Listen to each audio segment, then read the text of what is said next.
Welcome to my channel. ನಿಮ್ಮ ಜೊತೆ ನನ್ನ ಕತೆ ನಾಳೆ ಸಂಚಿಕೆಯಲ್ಲಿ ಏನಿಲ್ಲ ಆಗುತ್ತೆ ಅಂತ ಈ ವಿಡಿಯೋದಲ್ಲಿ ನೋಡೋಣ. ಅದಕ್ಕೂ ಮುಂಚೆ ನೀವು ಇದೇ ಮೊದಲು ನಮ್ಮ ವಿಡಿಯೋಗಳನ್ನ ನೋಡ್ತಾ ಇದ್ರೆ ದಯವಿಟ್ಟು ಚಾನಲ್ನ ಸಬ್ಸ್ಕ್ರೈಬ್ ಮಾಡಿಕೊಂಡು ಸಪೋರ್ಟ್ ಮಾಡಿ. ನಿಮ್ಮ ಸಪೋರ್ಟ್ ನಮಗೆ ತುಂಬಾನೇ ಮುಖ್ಯ ಆಗುತ್ತೆ.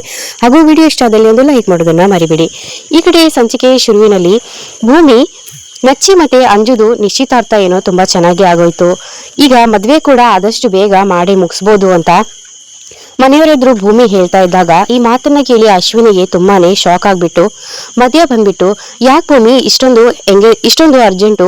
ಈಗಷ್ಟೇ ತಾನೇ ಎಂಗೇಜ್ಮೆಂಟ್ ಆಗಿದೆ ಅಲ್ವಾ, ಮದುವೆಗೆ ಇನ್ನೊಂದ್ ಸ್ವಲ್ಪ ಸಮಯ ಕೊಡ್ಬೇಕಾಗತ್ತೆ. ಯಾಕಂದ್ರೆ ಅವರಿಬ್ರು ಒಬ್ರಿಗೊಬ್ರು ಅರ್ಥ ಮಾಡ್ಕೊಳ್ಳೋದಕ್ಕೆ ಒಂದ್ ಸ್ವಲ್ಪ ನಾವು ಸಮಯ ಕೊಡ್ಬೇಕಾಗತ್ತಲ್ವಾ. ಈ ತರ ಅರ್ಜೆಂಟ್ ಅಲ್ಲಿ ನಾವು ಮದುವೆ ಮಾಡಿ ಮುಗಿಸ್ಬಿಟ್ರೆ ಮುಂದೆ ಅವ್ರ ಜೀವನದಲ್ಲಿ ಅಂಡರ್ಸ್ಟ್ಯಾಂಡಿಂಗ್ ಇಲ್ಲದೆ ಇದ್ರೆ ಏನ್ ಮಾಡೋದು? ಸ್ವಲ್ಪ ಸಮಯ ಕೊಡೋದು ಬೆಟರ್ ಅಂತ ನನ್ಗನ್ಸುತ್ತೆ ಅಂತ ಅಶ್ವಿನಿ ಹೇಳ್ತಾ ಇದ್ದಾಗ ಭೂಮಿ ಅಶ್ವಿನಿ ಅಂತ ಹೇಳ್ಬಿಟ್ಟು ಶ್ರವಣ್ ಕಡೆ ನೋಡಿದಾಗ ಶ್ರವಣ್ ಕೂಡ ಭೂಮಿಯನ್ನ ನೋಡ್ತಾರೆ. ನಂತರ ಭೂಮಿ ಮನಸ್ವಿನಿ ನೋಡು, ಪ್ರೀತಿ ಮಾಡೋರ್ಗೆ ಅರ್ಥ ಮಾಡ್ಕೊಳ್ಳೋದಕ್ಕೆ ತುಂಬಾ ವರ್ಷಗಳು ಏನು ಬೇಕಾಗೋದಿಲ್ಲ. ಅದ್ರಲ್ಲೂ ನನ್ನ ಮೈದು ಮತ್ತೆ ಅಂಜು ಏನು ಬೇರೆಯವರ, ಅವರಿಬ್ರು ಏನು ಹೊರಗಡೆಯವರಲ್ಲ. ಇಬ್ರು ಕೂಡ ಚಿಕ್ಕ ವಯಸ್ಸಿಂದನೂ ಕೂಡ ಒಬ್ಬರನ್ನೊಬ್ರು ನೋಡ್ಕೊಂಡು ಒಬ್ಬರನ್ನೊಬ್ರು ಆಟ ಆಡ್ತಾನೆ ಅವರಿಬ್ರು ಜೊತೆಯಾಗಿ ಬೆಳೆದಿರೋರು. ಸಾಮಾನ್ಯವಾಗಿ ಎಂಗೇಜ್ಮೆಂಟ್ ಆದ ನಂತರ ಒಂದು 6 ತಿಂಗಳು 1 ವರ್ಷನೂ ಸಮಯ ಕೊಡ್ತಾರೆ. ಆದ್ರೆ ಇವ್ರಿಗೆ ಅದರ ಅಗತ್ಯ ಇಲ್ಲ ಅಂತ ನಾನು ಅನ್ಕೊಳ್ತೀನಿ. ಯಾಕಂದ್ರೆ ಚಿಕ್ಕಂದಿನಲ್ಲಿ ಇಬ್ರು ಕೂಡ ಒಟ್ಟಿಗೆ ಬೆಳೆದಿದ್ದಾರೆ.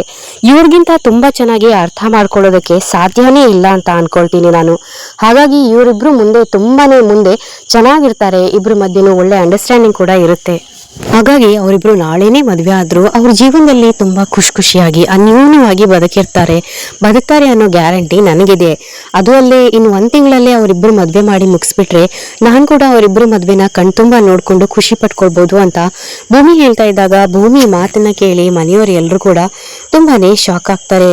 ನಂತರ ಭೂಮಿ, ಏನಮ್ಮ ಮಾತಾಡ್ತಾ ಇದೀಯ ನೀನು? ಇನ್ನು 1 ತಿಂಗಳಲ್ಲಿ ಮದ್ವೆ ಆದ್ರೆ ನೀನು ಕಣ್ತುಂಬಾ ನೋಡ್ತೀಯಾ, ಆಮೇಲೆ ಎಲ್ಲಿ ಹೋಗ್ತೀಯ ನೀನು ಅಂತ ಹೇಳ್ಬಿಟ್ಟು ಅಜ್ಜಿ ಕೇಳಿದಾಗ ಆಗ ಭೂಮಿ ಗಾಬರಿ ಆಗ್ಬಿಟ್ಟು, ಅಜ್ಜಿ ಅದು ಏನಿಲ್ಲ, ಇನ್ನು 1 ತಿಂಗಳಲ್ಲಿ ಮದ್ವೆ ಆದ್ರೆ ನಾವೆಲ್ಲರೂ ಕೂಡ ಕಣ್ತುಂಬಾ ನೋಡ್ಕೊಳ್ಬಹುದಲ್ವಾ, ಆಮೇಲೆ ಅದೇನೋ ದಿನ ಚೆನ್ನಾಗಿಲ್ವಂತೆ, ಅದ್ರಲ್ಲೂ ಕೂಡ ಇನ್ನು 3 ತಿಂಗಳ ಒಳಗಡೆ ಅಂಚುದು ನಚ್ಚಿದು ಮದ್ವೆ ಮಾಡ್ಬೇಕು, ಇಲ್ಲಾಂದ್ರೆ ಜೀವನ ಪರ್ಯಂತ ಅವರಿಬ್ರಿಗೂ ಮದ್ವೆನೇ ಆಗಲ್ಲ ಅಂತ ಗುರುಗಳು ಬೇರೆ ಜಾತಕ ನೋಡಿ ಹೇಳಿದಾರಲ್ವಾ, ಅದನ್ನೇ ಹೇಳೋದಕ್ ಬಂದೆ, ಅದು ಹೇಳಕ್ ಹೋಗಿ ಈ ತರ ಎಲ್ಲ ಆಗೋಯ್ತು ಅಷ್ಟೇ ಅಂತ ಹೇಳ್ಬಿಟ್ಟು ಭೂಮಿ ಏನೇನೋ ಹೇಳ್ಬಿಟ್ಟು ಅಲ್ಲಿ ಹೇಳಿರೋ ಮಾತನ್ನ ತಪ್ಪಿಸಿ ಮ್ಯಾನೇಜ್ ಮಾಡ್ತಾ ಇರ್ತಾಳೆ. ಆದ್ರೆ ದೇವ್ಯಾನಿಗೆ ಮತ್ತೆ ಅಶ್ವಿನಿಗೆ ಮಾತ್ರ ಭೂಮಿ ಮಾತಿನ ಮೇಲೆ ಏನೋ ಒಂಥರ ಡೌಟ್ ಬರ್ತಾ ಇರತ್ತೆ. ಏನಮ್ಮ ನೀನು ಒಂದ್ ಕ್ಷಣಕ್ಕೆ ನಮ್ಮೆಲ್ಲರಿಗೂ ಕೂಡ ಗಾಬರಿ ಆಗೋ ತರ ಮಾಡ್ಬಿಟ್ಟಿಯಲ್ಲ ಅಂತ ಸಂಗೀತ ಅವ್ರು ಹೇಳ್ತಿದ್ದಾಗ ಅತ್ತೆ ಅದು ಏನೋ ಒಂದ್ ಸ್ವಲ್ಪ ಕನ್ಫ್ಯೂಷನ್ ಆಗೋಯ್ತು ಅಷ್ಟೇ ಅಂತ ಭೂಮಿ ಹೇಳಿ ತಪ್ಪಿಸ್ಕೊಳ್ತಾಳೆ. ಇದಾದ ನಂತರ ಭೂಮಿ ಅಜಿತ್ ಹತ್ರ ಬಂದ್ಬಿಟ್ಟು, ಯಾಕೆ ಸಾಹೇಬ್ರೆ ನಾನ್ ಮಾತಾಡ್ಸಿದ್ರು ಕೂಡ ನೀವು ಕರೆಕ್ಟ್ ಆಗಿ ಮಾತಾಡ್ತಾ ಇಲ್ಲ, ಯಾಕೆ ಏನಾಯ್ತು, ಏನೋ ತುಂಬಾ ಬೇಜಾರಲ್ಲಿ ಇದೀರಾ, ಯೋಚನೆ ಮಾಡ್ತಿರೋ ಹಾಗಿದೆ ಅಂತ ಅಜಿತ್ ಕೇಳ್ತಾ ಇದ್ದಾಗ ಭೂಮಿ, ನಿನ್ ಮೇಲೆ ಇರೋ ಪ್ರೀತಿಯನ್ನ ಹೇಳ್ಕೊಳಕಾಗ್ದೆ ಒದ್ದಾಡ್ತಾ ಇದೀನಿ. ನೀನ್ ನೋಡಿದ್ರೆ ಕ್ಯಾಲೆಂಡರ್ ಅಲ್ಲಿ ಡೇಟ್ ಅನ್ನ ಮಾರ್ಕ್ ಮಾಡ್ತಾ ಇದ್ಯಾ, ನನ್ ಮೇಲೆ ಸ್ವಲ್ಪ ಕೂಡ ನಿನ್ಗೆ ಪ್ರೀತಿನೇ ಇಲ್ವಾ ಭೂಮಿ ಅಂತ ಅಜಿತ್ ಮನ್ಸಲ್ಲೇ ಅನ್ಕೊಳ್ತಾ ಇದ್ದಾಗ ಈ ಕಡೆ ಭೂಮಿ ಕೂಡ, ಸಾಹೇಬ್ರೆ ಏನ್ ಯೋಚನೆ ಮಾಡ್ತಾ ಇದ್ದೀರಾ ಅಂತ ಕೇಳ್ದೆ ಅಂತ ಹೇಳಿದಾಗ ಏನು ಇಲ್ಲ ಭೂಮಿ, ಸ್ಟೇಷನ್ ಅಲ್ಲಿ ಒಂದ್ ಸ್ವಲ್ಪ ಟೆನ್ಷನ್ ಅಷ್ಟೇ ಅಂತ ಹೇಳ್ಬಿಟ್ಟು ಅಜಿತ್ ಹೇಳಿದಾಗ ಆಗ ಭೂಮಿ, ಸರಿ ಸಾಹೇಬ್ರೆ ನಾನು ಶಾರದಮ್ಮ ಅವ್ರ ಹತ್ರ ಹೋಗಿ ಮಲ್ಕೊಳ್ತೀನಿ ಅಂತ ಹೇಳಿದಾಗ ಅಜಿತ್ ವಲ್ಲದ ಮನ್ಸಿನೇ ಸರಿ ಆಯ್ತು ಭೂಮಿ ಅಂತ ಹೇಳಿದಾಗ ಭೂಮಿ ಕೂಡ ಮನ್ಸಲ್ಲೇನೆ, ಸಾಹೇಬ್ರೆ ಒಂದ್ಸರಿನಾದ್ರೂ ಬೇಡ ಅಂತ ಹೇಳಿ ಸಾಹೇಬ್ರೆ, ನಾನು ಇಲ್ಲೇ ನಿಮ್ ಜೊತೆ ಮಲ್ಕೊಳ್ತೀನಿ, ಇನ್ನು ಜಾಸ್ತಿ ದಿನ ನಮ್ಮಿಬ್ರ ಮಧ್ಯೆ ಉಳ್ದಿಲ್ಲ ಅಂತ ಭೂಮಿ ಮನ್ಸಲ್ಲೇ ಅನ್ಕೊಳ್ತಾ ಇದ್ದಾಗ ಹೋಗ್ಬಾ ಅಂತ ಹೇಳ್ಬಿಟ್ಟು ಅಜಿತ್ ಕೂಡ ಹೇಳ್ತಾರೆ. ಈ ಕಡೆ ಭೂಮಿ ಹೋದ್ಮೇಲೆ ಅಜಿತ್ ಬೆಡ್ ಮೇಲೆ ಕೂತ್ಕೊಂಡು ನಿದ್ದೆ ಮಾಡೋಕಾಗ್ದೇನೆ ಅವಳು ಮಾತು ಇಲ್ದೇನೆ ಗಡಿಯಾರದ ಮುಳ್ಳಿನ ಶಬ್ದ ಕೂಡ ಸದ್ದು ಮಾಡ್ತಾ ಇದೆ.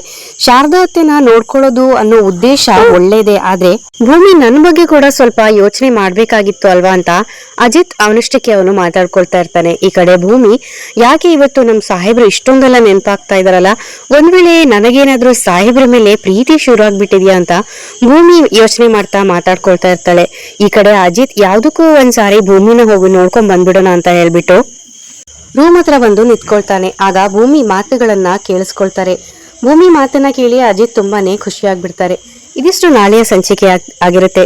ಈ ವಿಡಿಯೋ ಇಷ್ಟ ಆದಲ್ಲಿ ವಿಡಿಯೋನ ಲೈಕ್ ಮಾಡೋದನ್ನ ಮರಿಬೇಡಿ. ಹಾಗೇನೆ ನಮ್ಮ ಚಾನಲ್ ಅನ್ನ ಸಬ್ಸ್ಕ್ರೈಬ್ ಮಾಡ್ಕೊಂಡು ದಯವಿಟ್ಟು ಸಪೋರ್ಟ್ ಮಾಡಿ. ಮುಂದಿನ ವಿಡಿಯೋದೊಂದಿಗೆ ಮತ್ತೆ ಸಿಗ್ತೀನಿ. ಶುಭ ದಿನ. ಧನ್ಯವಾದಗಳು.